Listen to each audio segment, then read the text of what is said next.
Smell already? Yeah, I do. It's like an aromatic facial going on here already. That's Just garlic. have to smell of the place. Hi, I'm Kezzianne, and this is How To Foodie Nation, the show that teaches you the how-tos of Trini cooking. With me is Chef Jason, Hey. and I'm not so Chef Kezzianne. And today, we're gonna teach you all about Trini Coo Coo. So let's get started. Let's do this. So Chef Coo Coo, where do I start? What do I do? Okay, so we're gonna get our pot on the stove. We're looking at about a medium to high heat. Okay. We want to start to saute the aromatics that obviously flavor the cocoa, make it taste good. So Okay. let's start with our vegetable oil inside there. Right. I need you to put about 2 tablespoons inside there. You want to swirl it in the pot. You want to Okay. get it nice covered on the surface area. How are we looking there? We're looking pretty good right now. Right. What you can actually use is the spatula to disperse the oil evenly around the base so that when we Got put the it. aromatics later on, they all evenly saute. Talking about sauteing, it's pretty much hot already. We have some white onions. Yeah. These are just small diced. And you know, in Caribbean cuisine, we obviously want to start with the aromatics that we're familiar with. So we start with onions. You want to go and do some garlic inside there also. Sure. And garlic is just one of those herbs that we love. I mean, it's in everything. You talk about curry, stew, you name it, soups, good to go. You want to give that a little saute with the spatula. Will do. And the thing about this is that these aromatics have a significant amount of sugar inside of them, so it adds great sugary flavor profiles to whatever we're making. Nice. Smell already? Yeah, I do. It's like an aromatic facial going on here already. That's Just have garlic. the smell of the place. Pimentos. Yeah. And these are our little flavoring peppers. They're not that spicy. They're actually very fruity and herbaceous. So we have some inside there goes in. You get green pimentos. You also get red pimentos. You get the multicolored ones. And they really add a great attraction to whatever you're making because it gets studded in fried rice, in curries, in cuckoo as in this instance right now. Okay. And immediately it's smelling. Smelling good, smelling good. Celery. Very Celery. Very different from, that's our local celery. Very Yeah, different it's from so the small. American celery. The American celery tends to be very fruity. You know, you get it with buffalo wings sometimes, right? It looks bigger than this. It does, but this is much stronger. It's pungent. Okay. So you saute that. Now you want to let that go for about maybe like a minute and a half. Yeah. Allow it to cook down nicely. It exudes a lot of that flavor profile that is essential for whatever we're making that is Trinbagonian. Okay. Do you agree with that, I right? do, I do. But Do you- I cover this now or do I just leave it alone? I think you just want to leave it as it is right now because when you're sauteing, you want to allow the evaporation to occur and for the flavors to intensify inside it. Very, very important. All right? So, as we get out in the way right now, Chadon Beni. You know that, Chadon Beni. that herb that we love here in Trinidad and Tobago, and throughout the Caribbean sometimes, I see people using it, different names for it. I see culantro, some people use cilantro, recao, different names for it. Serrated leaf cilantro, it's also called in Puerto Rico, I believe. Okay. How do you even spell Chadon Beni? Do you know? I know how to spell Chadon Beni. A lot of people will disagree with me. I spell it as C-H-A-D-O-N, Chadon Beni, B-E-N-I. Some people might say no, it's S-H-A-D-O-W, Shadow Beni, like if you know shadow. I wonder. I think you're right, you know. But what do you guys think? How do you spell Chadon Beni? How do you spell it? Let us know because I know there are different spellings. Yeah. All right, so immediately it's starting to smell up and it's Yes. mesmeric. Some thyme inside there. Okay. This is just simple fine thyme, and that's very important in our cuisine. We definitely want to give a lot of the flavor profiles that scream Trinbagonian Caribbean cuisine. So as it sautés up really nicely inside there. Now, immediately you're starting to see it's getting a slight little tinge of brown inside there. And It that's is. because of the caramelization of the sugar inside there. Those natural flavors exude sugar, so you're going to get that nice color, and that's very important. Smells really good. Yeah, of course. Our food is amazing. Carrots. These guys, carrots. This is where we start to put in a lot of color inside there. This is where we get the little specks of the orange inside there, so it's a visual attraction. Yeah? Yes. You like cuckoo? I love Coo Coo. Who doesn't love Coo Coo? Cuckoo is eaten throughout the Caribbean. I know like in Antigua, Barbados, and the Virgin Islands, they refer to it as fungi. Fungi.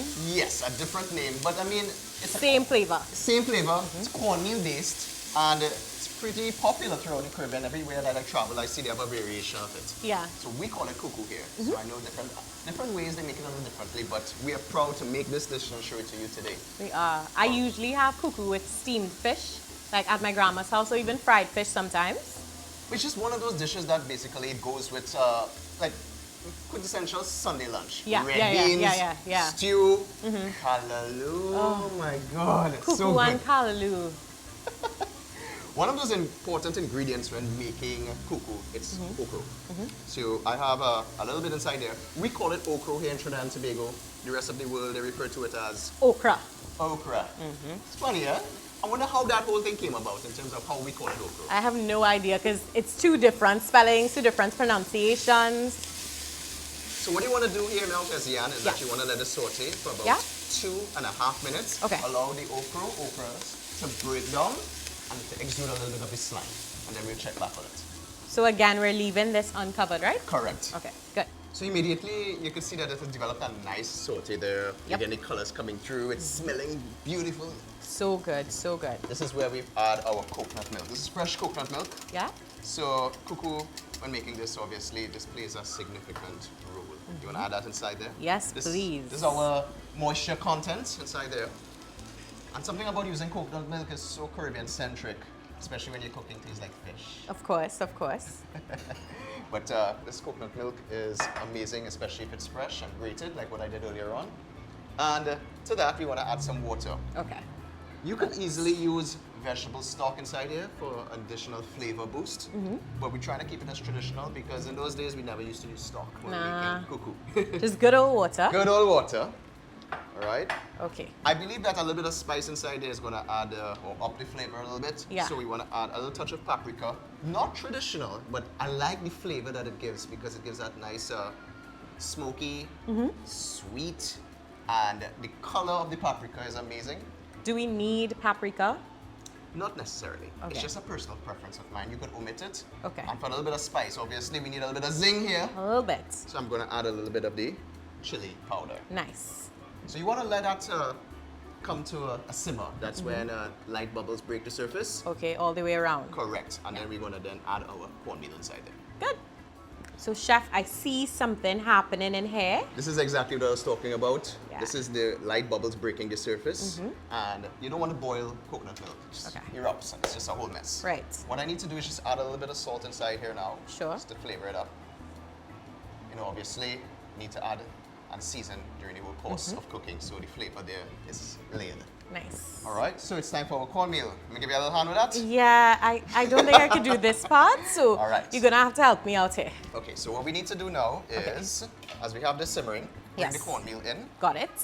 and I need you to lightly drizzle it in as I whisk. It's very important because we don't want to throw it in, it clumps. Right. So let's go. So we're drizzling and we're going in. Lightly, there we go. Yeah. All right, hold up for a moment. And as you add a little bit inside there, you whisk it out. So no clumps and it's evenly dispersed. Go again. Yeah. Add a little more as we go on because it gets thicker, so it could take jamming.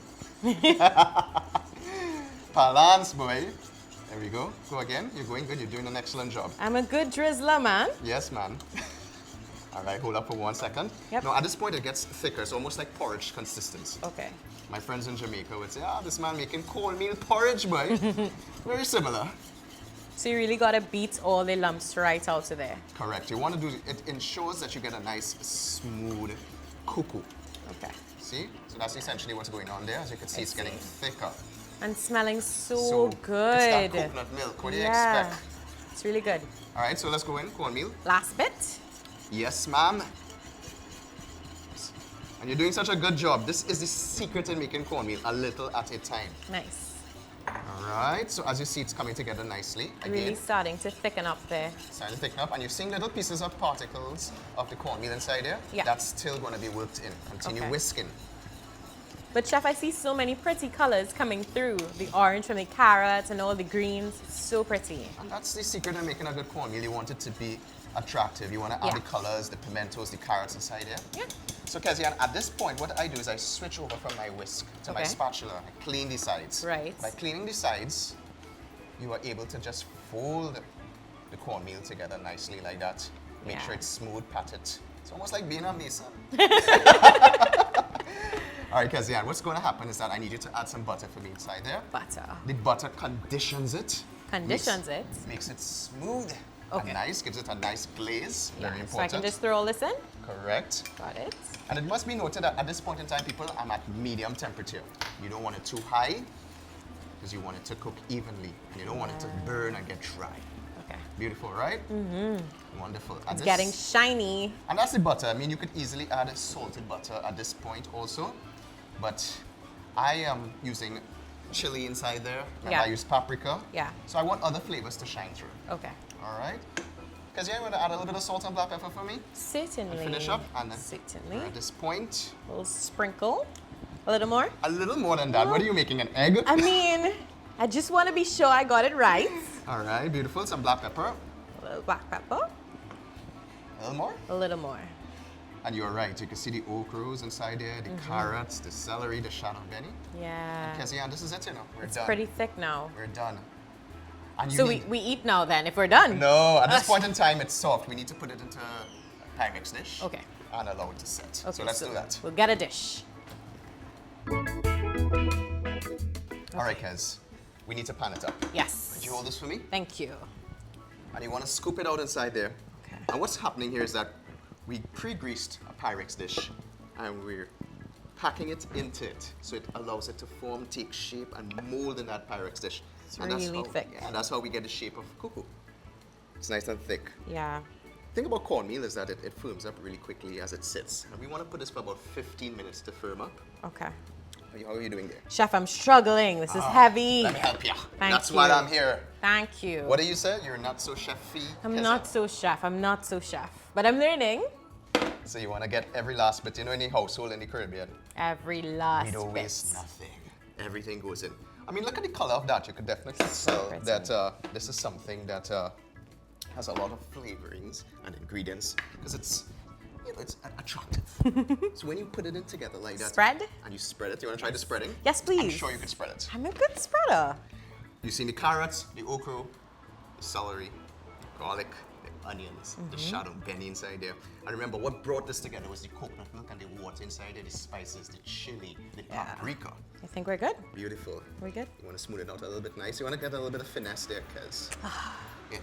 You're so much better at this than I am. That's why I'm here. But you know what? I'm teaching you. So Thank that you. when we, you know, execute this, then you would be saying, well, you know what?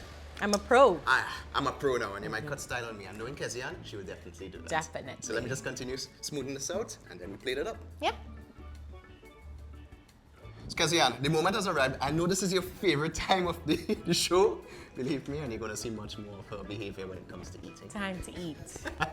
All right, Coo Coo. Coo Coo. Ready to dig in? Yes. Beautiful, nice glaze. Obviously, that's the butter that we spoke about. Yeah, it's beautiful. And you can even get the aroma of the coconut milk already in the atmosphere. I'm sorry, I can't help myself. What are you going to do? You have beautiful Coo Coo like this? Dig in. All right. Yeah. Immediately, I must say, eating Coo Coo when I was younger tended to be a little dry, sometimes hard. Too much cornmeal is sometimes used. But you can see this one is a bit mellow. And I think that's very important with the whole whisking action. Yeah? It worked in very well. And you see all the ingredients inside there still. You see the okra, Yeah. carrots, all the greens and the aromatics inside there. So It's so moist and nice. And my favorite part is tasting all that coconut milk. So good.